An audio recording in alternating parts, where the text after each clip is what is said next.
Bismillahirrahmanirrahim. Assalamualaikum warahmatullahi wabarakatuh. Apa kabar orang tua? Oke, di video kali ini saya akan sampaikan lagi bagaimana parenting dan kaitannya dengan pikiran bawah sadar. Ya, kadang-kadang kita merespon anak kita itu tidak terkontrol, dan ini sangat erat hubungannya dengan pikiran bawah sadar. Karena biasanya yang kita lakukan itu adalah perintah dari pikiran bawah sadar berkaitan dengan apa yang pernah orang tua alami dulu ketika menjadi anak-anak, ya. Misalnya tumbuh dalam lingkungan yang otoriter, itu sering disalahkan, atau yang ketika menjadi anak dia menjadi anak yang tidak senang, tidak bahagia, maka akan ada dorongan kuat ketika melakukan parenting pada anak-anaknya, itu akan terulang, ya. Jadi penting bagi orang tua untuk menyadari pengaruh pikiran bawah sadar ini, ya. Bagaimana pikiran bawah sadar ini kemudian digali untuk menjadi orang tua yang lebih baik, ya. Mengembangkan kesadaran diri, ya, mengembangkan kesadaran diri, bagaimana refleksi, introspeksi supaya bisa menjadi lebih baik dan bisa menjadi orang tua yang menyenangkan, supaya anaknya juga menjadi anak yang bahagia.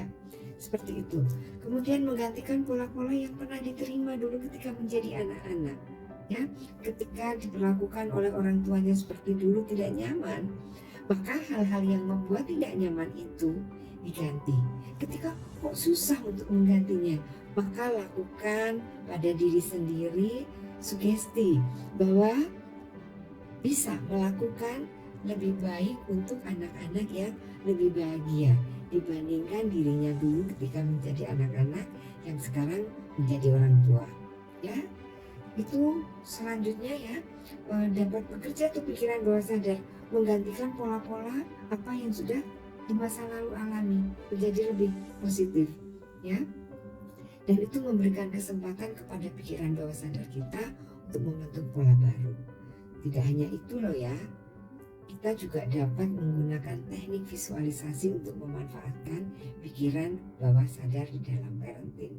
Kita dapat membayangkan situasi-situasi positif dengan anak-anak kita, itu membantu pikiran bawah sadar kita untuk lebih terbuka dan kemungkinan positif dalam interaksi bersama anak-anak, ya.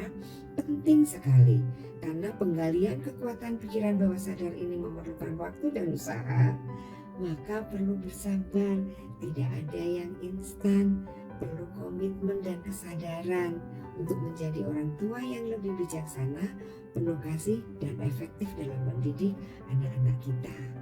Memaafkan jika dulu merasa tidak nyaman menjadi anak-anak, maka maafkanlah orang tua kita ketika kita menjadi anak-anak. Memaafkannya saat ini dengan visualisasi saja itu bisa, ya.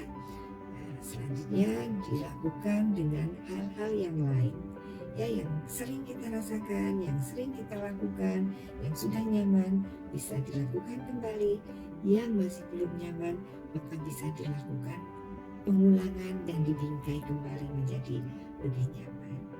Oke, saya akan bahas selanjutnya untuk lebih detail lagi bagaimana potensi pikiran bawah sadar ini bisa dioptimalkan menjadi lebih baik dan kita menjadi orang tua yang lebih baik untuk membantu anak-anak kita semakin bahagia. Terima kasih sudah menonton dan sampai ketemu lagi di video-video yang lain. Terima kasih. Assalamualaikum warahmatullahi